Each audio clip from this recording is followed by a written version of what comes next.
morning. Welcome to Care Lab. Welcome to Care Lab, everybody. I am so excited today because we have an awesome guest. We have Jessica Guthrie here today, and I'm going to tell you a little bit about her. But the one thing I want to say, too, is that, Care Lab is about caregiving, and we've tried to bring you guys really great content about things you might need to know as a caregiver because nobody trained you for this job. But what's really the most important is hearing from other people who are already caregivers, right? And so that's why I'm super excited to have Jessica with us today.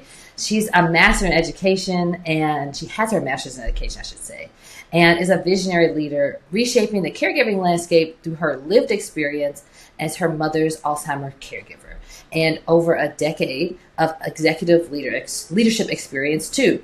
So as founder of Career and Caregiving Collide and founder of Jessica C. Guthrie Caregiving Consultancy, she champions dignified, empathetic care while helping organizations create innovative support strategies for family caregivers. So she's really out here doing the thing and also making sure other people are providing the things that y'all need as caregivers. As a nationally recognized advocate, Jessica bridges the gap between corporate initiatives and real caregiver experiences, ensuring diverse family voices drive meaningful change in care solutions, which is super important. And the reason that we even met is because I saw Jessica presenting at a conference that I was at, which was for pretty much healthcare executives and people who provide services for people who are caregivers and for older adults. And yet, frankly, hers was the only voice there that was actually a caregiver, right? Except for maybe a few people who said in the past they took care of their parent or something like that. But she was really there as the one voice for everybody who's maybe listening right now. And so I'm super excited to have you here and really appreciate the work that you're doing because you're doing like double duty by actually being a caregiver currently, not just like 10 years ago, and then also trying to make sure caregiver voices are being heard and in these rooms where people are trying to create solutions for you without you there. So Thank you for coming. Thanks for having me. I'm excited to chat today. Also, I don't know if Dr. Brandy shared with you, when I met her, she was wearing green glasses. And so I was like, her glasses truly are a discussion piece. So I knew that we had to be friends once I saw her glasses. And if you're listening to this right now, and as opposed to watching on the Care Lab podcast YouTube channel, you might at some point go and check out this episode on the YouTube channel because you will see that both Brandy and Jessica are wearing really great glasses. Jessica in particular, not to slam your glasses, Brandy, but Jessica's are like, today. They're really good. They're really, really good. It's worth going to look at. And I've just got my contacts in, as usual. So Jessica, thanks for coming. Nothing to see here. Okay, but I have an icebreaker question for us, okay? And so, Jessica, you got to go first. And I just want to know, tell us something that actually made you laugh out loud recently. Oh my gosh. Kind of a hard question. It is kind of hard. Okay, this is really specific, but it happened last night. So I'm a huge Grey's Anatomy fan. I've been watching it since 2006. And I watch every season, every episode. So last night was Thursday when this is recorded. And I'm also a huge Real Housewives of insert whatever city franchise. So Atlanta, Potomac, gotcha. Yada, yada. Okay. And the most recent season of Potomac had a character who was new, and she had like a fake boyfriend. Okay. And we find out that the whole relationship was fake on the entire like season of Real Housewives of Potomac. And then last night I'm watching Grey's Anatomy, and the guy who played her, or not played, but the guy who was her boyfriend was an actor on Grey's Anatomy. And I was like, oh, he was like a legitimate actor. And like, they really weren't together. Anyway, it like made me laugh out loud because she made us believe for a whole season that that was her man. And then long story short, he truly was an actor, and he was in Grey's Anatomy. Yeah. Anyway, it made me laugh out loud. Maybe not you all, but I was like, oh, the connections. Oh my gosh. That's nuts. Brandy, this is like the hardest question ever. It's hard. I feel like so partly because I feel like I laugh out loud a lot in certain, like I laugh a lot on Care Lab. And then other times, like I'm not, it's kind of like if I'm watching a comedian or something, I feel like it's not, even if I think it's funny, I'm not like laughing out loud most of the time. Okay. I'm stalling because I can't think of a specific example. I'm having really hard. It was probably something that my kids did or said. I mean, they're so funny. Okay, this isn't a great example, but it's one that I can think of. Great. I love like really corny jokes. I think, and like puns. And the older I get, the more I love them. And the boys used to go to this like math tutoring center, and they would have math jokes up on the board, and I would love them. Okay, so here's my favorite, and I genuinely laugh out loud for this. Okay, and this is written down, so it's hard to tell as a punchline, but it's written there. It says, "Do you want to hear a joke about statistics? Probably." Wow. Get it? I love that joke, and you can't tell it because you have to it doesn't work any other way. That's funny. That's funny. I think that's funny. Okay. This is a hard question only because you have to be specific, but I think it's fun. So, my answer is, and to be fair, it's not like I thought about this for a long time. I came up with this like literally as we were clicking record. So, Yes. My answer is also my kids because they make me laugh out loud all the time. So, my 2-year-old daughter thinks she runs the house. She's the youngest, and I have 2 other kids. And so she's always trying to tell everybody what to do, including her parents. And so she just makes me laugh all the time. But usually the thing that makes me laugh the most, I think, or most frequently, is that she will take my face in her hands like this and turn me to her and say, "It's okay, mommy. You're going to go and take a nap, okay? Lay down, all right? And I'll tuck you in. Night-night." And I'll be like, okay. She just, like, it might be that because I say I'm tired, she's going to sit in bed, or I'm hungry, she's going to get me something. But she's always trying to tell me what to do. So, and it just makes me laugh because she's such a little pipsqueak. So, and trying to be the mama of the house. So that's my laugh out loud person all the time. I love that she puts her hands on your face. Yes. To like she's very focus serious. you. Like, listen, this is what's going to happen, mom. I got you. Just follow my lead. Like that's hilarious. I can picture her doing that now too. Yes. Oh, for everybody who doesn't know, Jessica, this is good context for you too because you asked like, how do y'all even know each other? And we actually had never met until like a couple weeks ago, and so never met in person. We've been doing this podcast and working together over the past year, but hadn't actually physically seen each other. And so we did a couple weeks ago, and we got to meet each other's kids. So like now you can actually picture that. So yeah, so fun. That's so special. I love that. Yeah. Go ahead. Okay. Should we talk about real stuff now? We should talk about real stuff. Let the people hear what we should probably talk about real stuff. So probably a great place to start is to ask you like to kind of tell your story, Jessica. But I'm gonna start somewhere else because I do what I want. So like this is the thing that strikes me about this situation. There are a lot of really wonderful like caregiving consultants who come from the place of having like they started because they have been caregivers and like they get it and they needed support when they were there. I think that you're really unique in the fact that you are still in the trenches.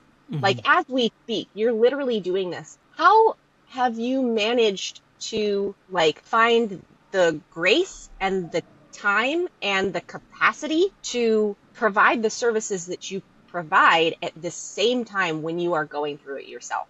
That's incredible. Thank you. That's such a big question because I don't think that I'm providing that many services because I am a caregiver full time. And so I'm just like, I'm going to do the best that I can. But so let me just rewind. Hello, everyone. I have been a caregiver for the last 10 years and 6 months. I add the 6 months because that matters. It's been a very long time. My mother was diagnosed with Alzheimer's disease at the age of 66. I was 26. I am an only child. She's a single mother. So it truly has just been me and my mom. I was living in Dallas, Texas when she was diagnosed. My mother was in Virginia. And so I was a long distance caregiver for the first half of this journey. And then I moved home formally instead of flying back and forth all the time in 2019, pre-pandemic.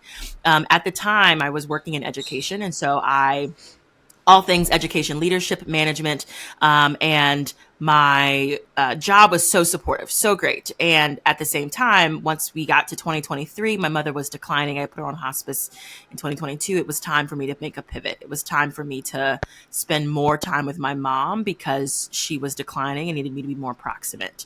I share that context because I decided in 2023 that my pivot out of education was going to be into this caregiving space, because I did not see practitioners and or just people who were deemed experts that looked like me, and that were talking about the millennial caregiver experience. I was 26. Most of my peers were talking about travels and how their parents were doing X, Y, and Z for them. And I was thinking about how my mother was going to survive and how I was going to take care of her financially on a nonprofit salary, right? My life was just very different.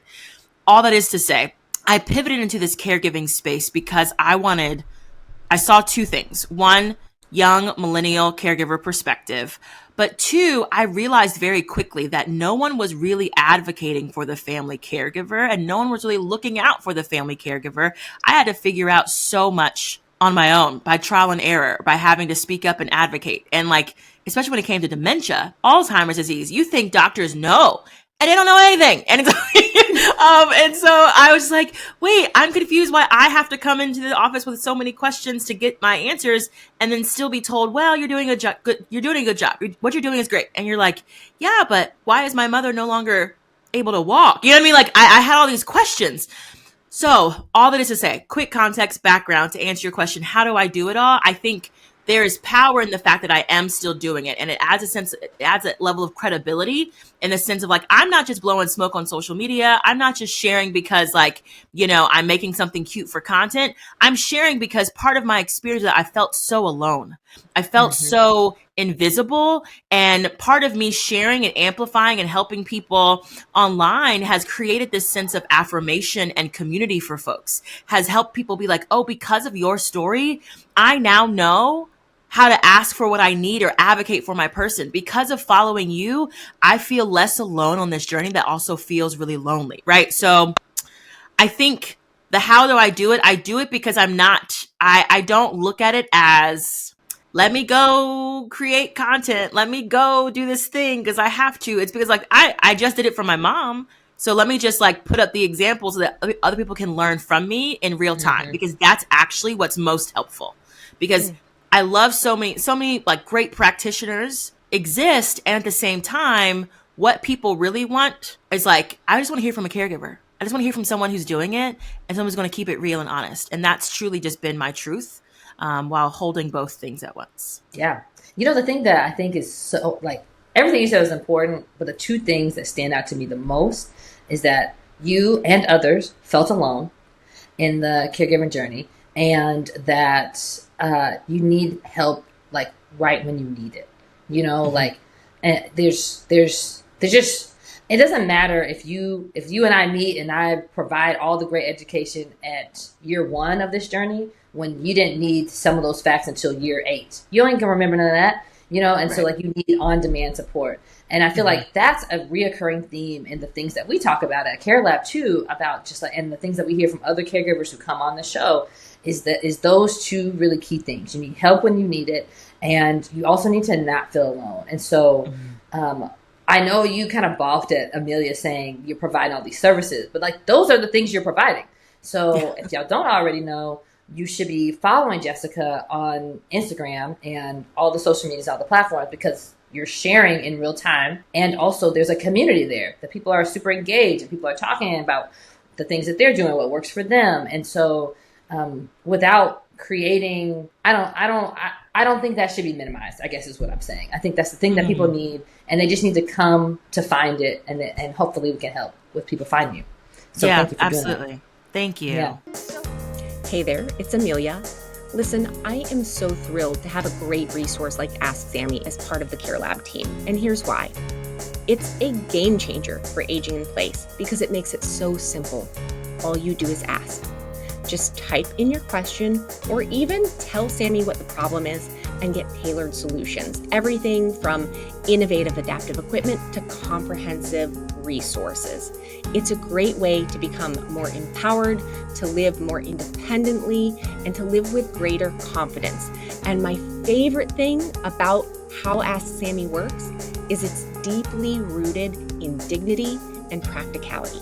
So whether you're a fellow therapist, a care partner, or someone who's seeking solutions for themselves, visit www.asksammy.com. We're going to link it in the show notes so you can find it there. Start making home more accessible today. Now, back to the show. So I want to talk a little bit more, I think, about, you pointed out that that often caregivers will go to the healthcare provider and, assume that the healthcare provider is going to have some answers, which ostensibly they should. Or if they don't have the answer, then we should know who to direct you to get the answer, right? Mm-hmm. But being left so frustrated that, oh yeah, I don't have an answer, and then just but you're doing great, kind of shrugging your shoulders. And having not been in the position that you're in as a caregiver, but on the other side as a healthcare provider, I also find that incredibly frustrating when healthcare providers just shrug their shoulders and say, I don't know, because that's never been my job. And by the way, to healthcare providers who might be listening, listen, I'm there with you. I get it. It's impossible to know everything. It's really hard. You have everyone breathing down your neck all the time. Mm-hmm. And sometimes your day can be really rough. I know, I've been there, but we also we have to, sometimes we just have to do better. I don't know another way to say it. Another way to say it. Mm-hmm. Mm-hmm. I mean, the thing I like to say all the time is OTs, you might be the only OT that somebody ends up seeing, right? You shouldn't just assume that, they're going to keep going down the pipeline and somebody else down the pipeline of the, healthcare track is going to deal with that. You should just assume that you're the last stop for this person and family, and you should give them as much help as possible. And even if that help doesn't come directly from you, but you just give them a breadcrumb to the next step. I'm not 100% sure about that, but I do know that you should probably talk to these people and they'll guide you to the next step. I mean, it's just how do you feel about that, Jessica? And has that happened in your life? And if it did or did not, was it helpful? Yeah, gosh,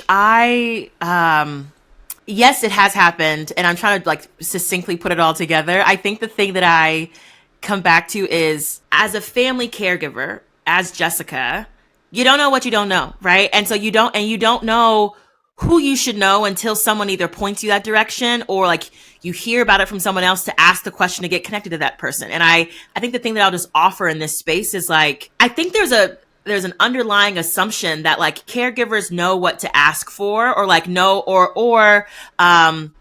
know what's available to them. And frankly, as a dementia family caregiver, in this instance, I knew nothing about occupational therapy until it was almost too late. And it's only because of a friend who's an SLP that I saw online, because she worked in home health. She was like, well, have you thought about OT? And I was like, what's that? And so then I had to go to my doctor, my mom's doctor, and be like, hey, my mom is struggling with her walking gait. Can we get some support with occupational therapy? I hear that that's a potential support for us. And she was like, well, why do you need it? It was all these questions. And I was like, this feels like a fundamental support that I should have actually known about long time ago. But it wasn't until I brought the question. And then even once I brought the question, it was almost a hurdle to get the supports. But then even once we got OT, I would have loved for them to be like, okay, well, we can't help you, but here are some things that, you could do, or here's the people that you could be connected to. And that never happened. And so even once family caregivers get the understanding of maybe the questions to ask, who to ask for, it often stops there. No one is helping hold your hand in the next step unless you ask a direct question or, you have enough insight to ask. And so I think in this instance, this is a moment of, family caregivers having to speak up and advocate, to ask for what they want. And then even once they get what they might need, it stops there often, right? No one actually says, okay, well then here might be the next best thing for you. And it's just again, caregivers have to put the hat back on to figure out what they need and to advocate and ask again. And that is just so much work. And so maybe what I would just offer here too is the family caregiver is already holding so much, right? You are navigating doctor's appointments, you are navigating changes in your person, you are navigating the realities of your own career, parenting, living your own life. You are navigating all of the changes on top of the barriers in our system. The least healthcare providers could do is to operate with more empathy and curiosity, and to make sure that we don't leave people hanging to fall through the cracks. That's the least that could happen, in whether it's an OT or anyone else that's serving a family caregiver. Yeah.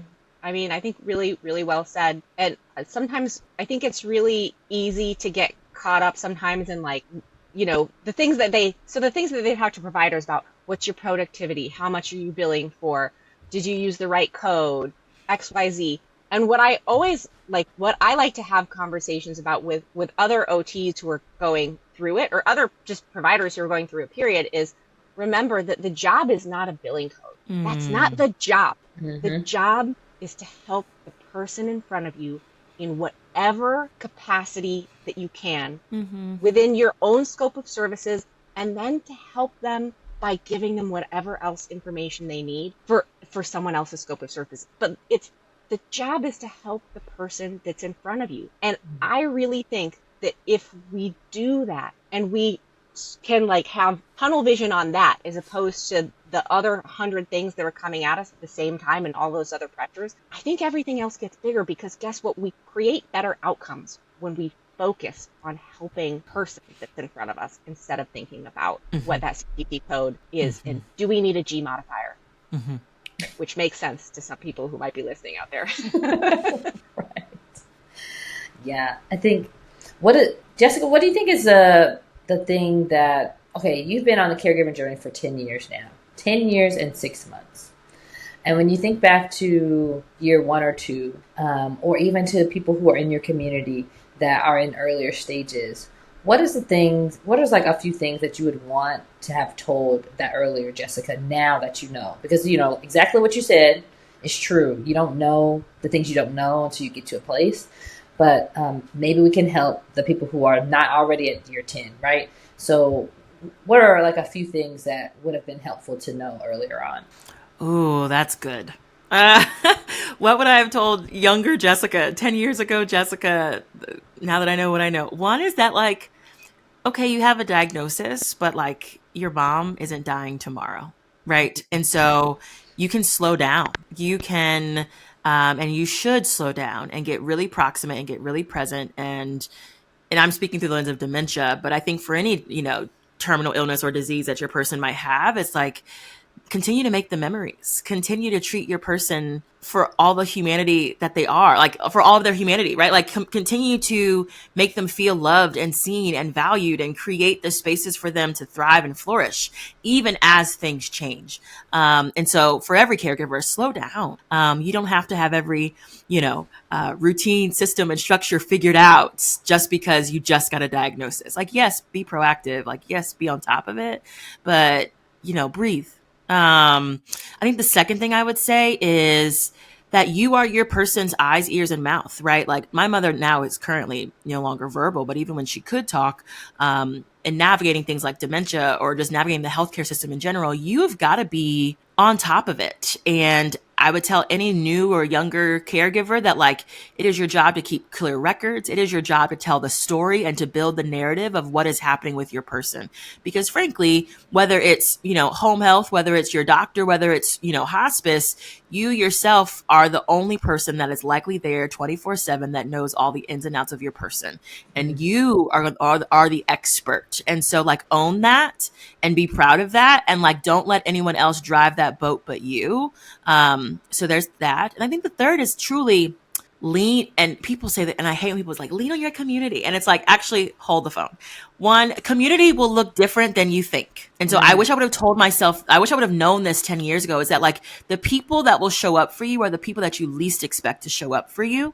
And be open to support. Like, say yes, no matter how big or how small, just say yes. Because even though you think you might have it, even though you're strong and have all of these things, letting someone buy groceries for you, or letting someone, at least just like listen to you, will go a long way. And you want people in your corner doing the big and the small things, even if you don't necessarily see it in this current moment. Those are the top 3. Was that hard for you personally to learn to say yes to help? I think that's something that a lot of caregivers can struggle with, is feeling like they have to do it all on their own and they have to do it perfectly. Was that a challenge for you? I think in the beginning, because I was 26 and I was building my career and I was living in a different place and I knew nothing about Alzheimer's disease, I went into like hit the ground running mode. I'll figure it out because that's just that's how we solve problems, and no one was talking about it. So I didn't even know who to go to ask for help. So I was like, I'll just figure it out. Like I'm an educator. I'll create the system. Like I was like, I'll prep 40 meals because my mom needs to eat. Like I was like, I will take all of this on. And because I was working full time and I wanted to be seen as competent and still be promoted and still be seen as like a really great employee, I was burning the candle at both ends. And so it wasn't that I didn't know how to ask for help. It was that like asking for help might show that I can't do this and I need to keep my job and I want to make sure that I'm still on this track of my career, right? This whole collision between career and caregiving. And so it was hard. I don't want to say it was hard. I just chose not to. Speak up, ask for help because I thought no one understood. And then 2, I didn't want to be seen as if like not being able to handle it all. Even when and in hindsight, let's fast forward 10 years. That's crazy. No, don't do that. Do not do what Jessica did. Speak up, right? Like to actually, I wish I would have like brought my, friends, family, church people in a more clear and thoughtful way, versus what felt like actually in the first few years, hiding it and masking it and trying to just like be seen as like, oh, we got it. My mom is good. I'm good. When that actually it was detrimental, I think, in just to my ability to be seen and supported. I do think, though, most people struggle with this idea of asking for help because they don't want to be a burden. Well, they've got other stuff to do, or their plates are just as full, or, I've already asked them for help and they didn't show up. And so I'm just doing it myself. And it's like, what I would say to anyone who is not a caregiver, and if someone who's asked you for help or has said like they're struggling or their person has a diagnosis, they don't really know what to do, it is your job. If we take just a community care approach, it is your job to check in on that person in the most genuine and authentic way, right? Hey, you shared this with me. Is there anything that I can do for you? Right? Or like, hey, I've got some free time. Can I do X, Y, or Z? Give me some options or say something, right? Like, don't put the burden on the person who's a caregiver to like, not just ask you for help, but then tell you what they need, right? Like just truly be present and curious, and so many more doors will open that way. I think it's interesting that you've used this word twice about being curious, not for like families or I guess like community, all of us, and then also for like healthcare providers. And I think that's not said very often, but it's so true. So like if you just like be curious, then you're going to ask a question that's going to lead to like, oh, didn't realize that was the problem. I actually know something about that, or can connect us to something about that, or whatever. You know what I mean? And it's just in the caregivers, in the dealing with somebody who's grieving or who's dealing with a caregiver or any of those like touchy situations where we all like to say, I'm praying for you. Let me know if there's anything I can do to help. It's just like I don't know what you're willing or capable of doing or want to do, have time to do. I don't want to ask something of you that's going to be offensive because you're like, why would you think I could do that? I would want to do that. But if instead of that, I say, hey, I'm taking my kids to the park. Can I come pick your kids up too?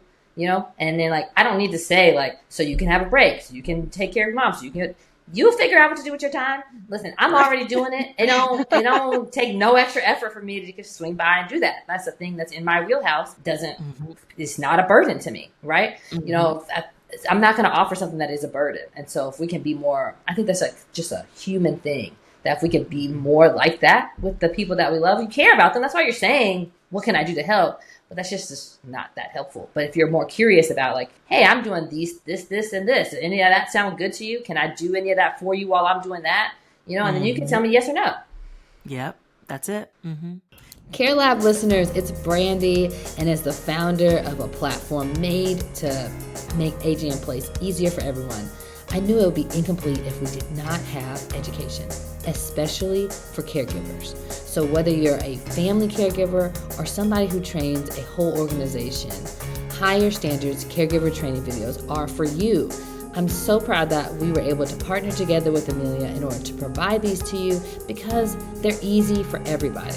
You get great occupational therapist-led training on topics like transfers and how to care for someone as they age, or maybe as things change when you have Parkinson's. So no matter if you're the loved one who doesn't know exactly what to do next because things are getting different, or if you're a professional who trains caregivers that go into the community and you need some quality education. You get both from Higher Standards Caregiver Training, and you need to check them out at higherstandardscaregivertraining.com.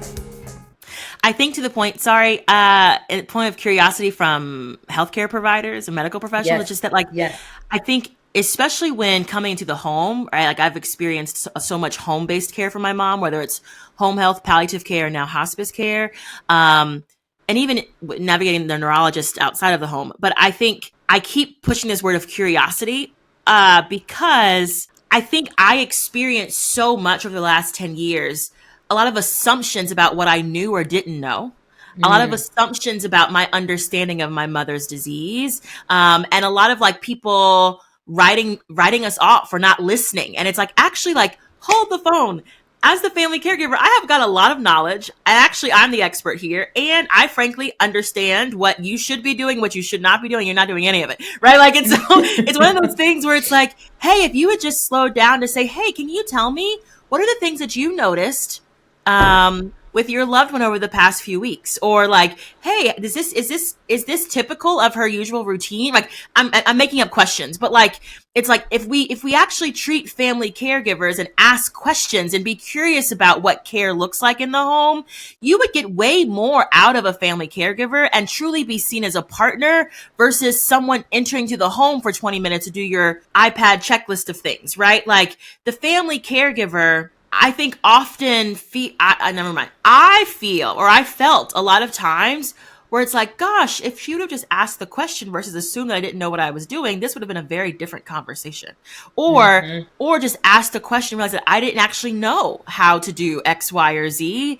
I would have been able to advocate to get that support. And I didn't because she didn't ask. You know what I mean? So it's just like questions and curiosity go a long way. And frankly, do not assume. I think it's like I want healthcare providers to have more curiosity, because I think there's an assumption that just because a family caregiver doesn't have questions or it doesn't come with like all the things on the list, that they don't have them. They just don't know what to ask. And so how are you mining? How are you creating a conversation through your curiosity? And that would make appointments, experiences 10 times better. It would also make care more efficient.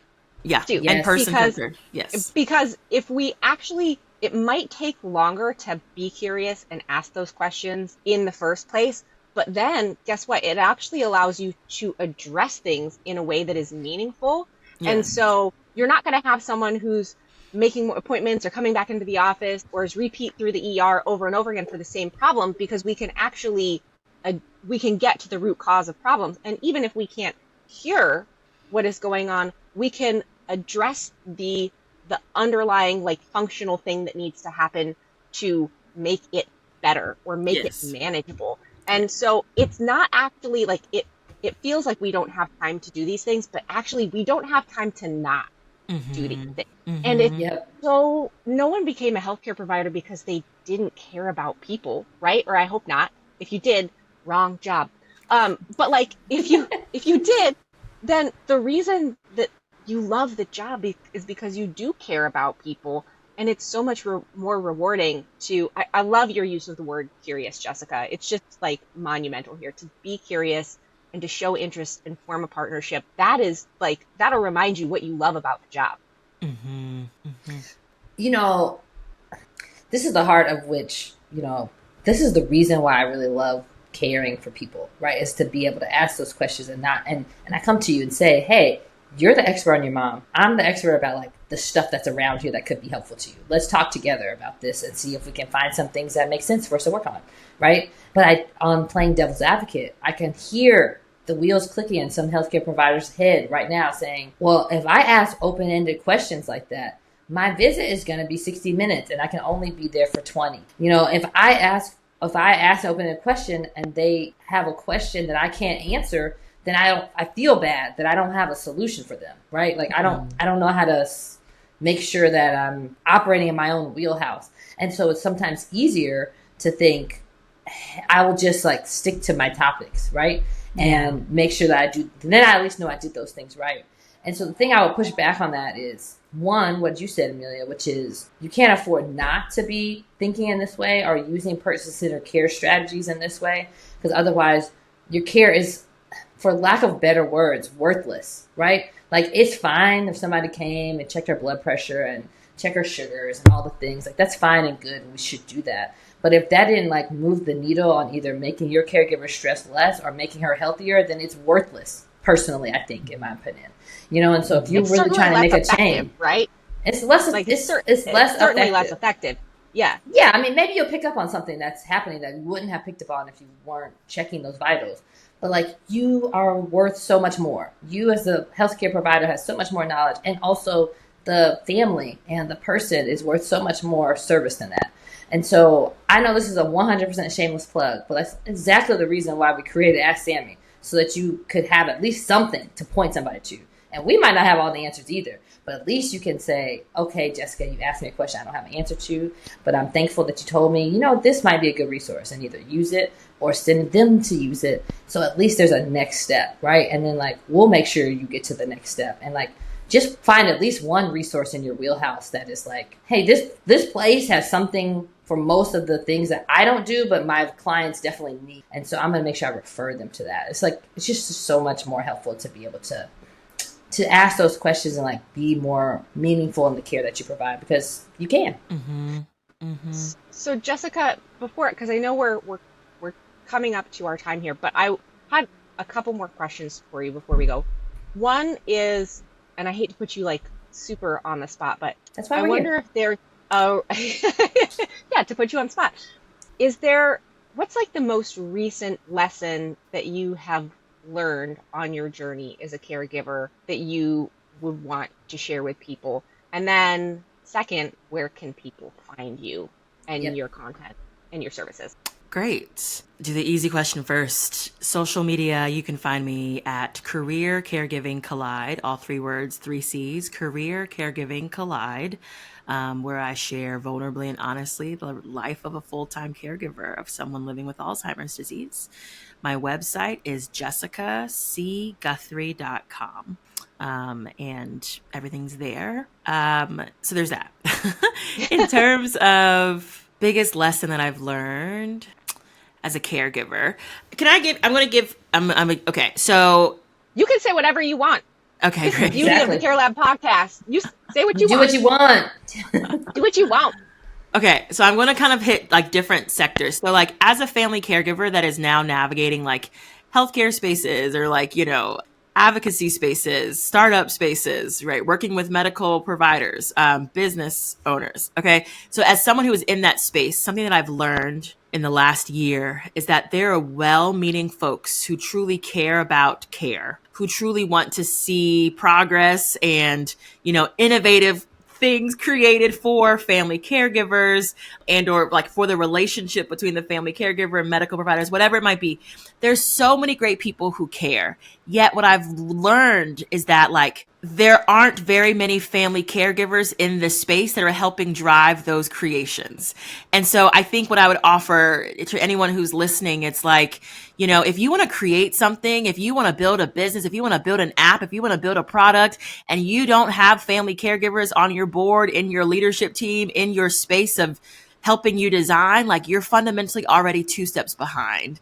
And I am just like deeply committed. And I've learned that we need more family caregiver voices of the full spectrum of care at the table at the very beginning and through the process. And so like, that's a very like technical learning, but I am speaking up and advocating for more family caregivers at the table so that things are done well the first time.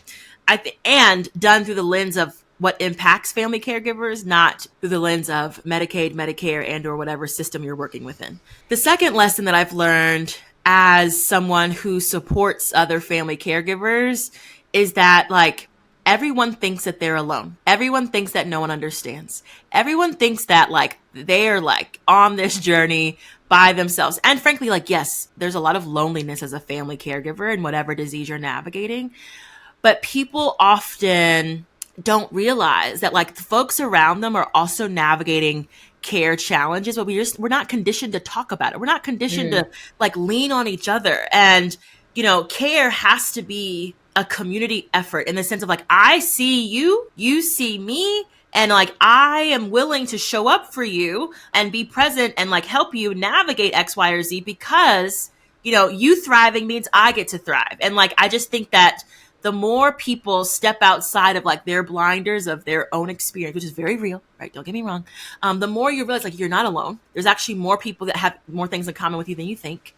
And like folks actually want to show up for you and like let them. And so like that's that. And then my last lesson, just like personally in my own journey, is that I did not realize this until I put my mom on hospice the first time in 2022. We're on our second round of home hospice now, and we're not coming off. But it wasn't until I slowed down and stopped trying to multitask, stopped trying to be in a Zoom meeting here, but also sit next to my mom and do X, Y, or Z, that I really like saw my mom and like gave her the space and like the relationship that I think she was craving. I think my mom benefited the most from going on to home hospice and like me going on family care leave for my job, because I finally stopped trying to do everything when my mom just wanted me to sit next to her, when my mom just wanted me to sing songs to her, when my mom just wanted me to paint her nails.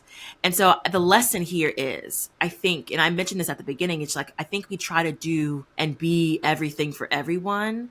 And I didn't really see this until I thought my mom was dying, was that like, there's power in the pause. There's power in just being present and not having to have everything scheduled, every little engagement figured out, right? Like, or trying to be, you know, a worker. It's just like, actually, no, your person actually just wants you to be there next to them and to like see them and create space for them to feel seen. And we can't underestimate that in someone's longevity and, you know, feeling of connectedness in whatever they're navigating. I don't think it's ever been said better. Wonderful. I was thinking the same thing. Yeah, I mean, thank you. I 100% understand why Brandy saw you speaking at a conference. Obviously, you have a powerful story to tell, but you're also so incredibly, you're just really good at telling it. That was the opposite of what you are at saying things, but it's the truth. You are absolutely wonderful at telling your story and being an advocate. So thank you for what you are doing for your mom and for the other family caregivers of the world, and actually also for healthcare providers, because we do need more advocates like you who are telling us, you know, what you need and how to be better. So we appreciate that very much. And we appreciate you being a guest on Care Lab. Thank you so much for being here today. Yeah, I loved it. Thank you both. If you guys made it to the end of this episode, we thank you, and we're glad that you did. So make sure you like and subscribe and download. That way we can be found by others who are looking for this kind of content and can be helpful to them too. Make sure you leave us some comments. Let us know your thoughts and also who else you'd like to hear from so that we can make sure to have those conversations. Until next time, bye everybody. Bye.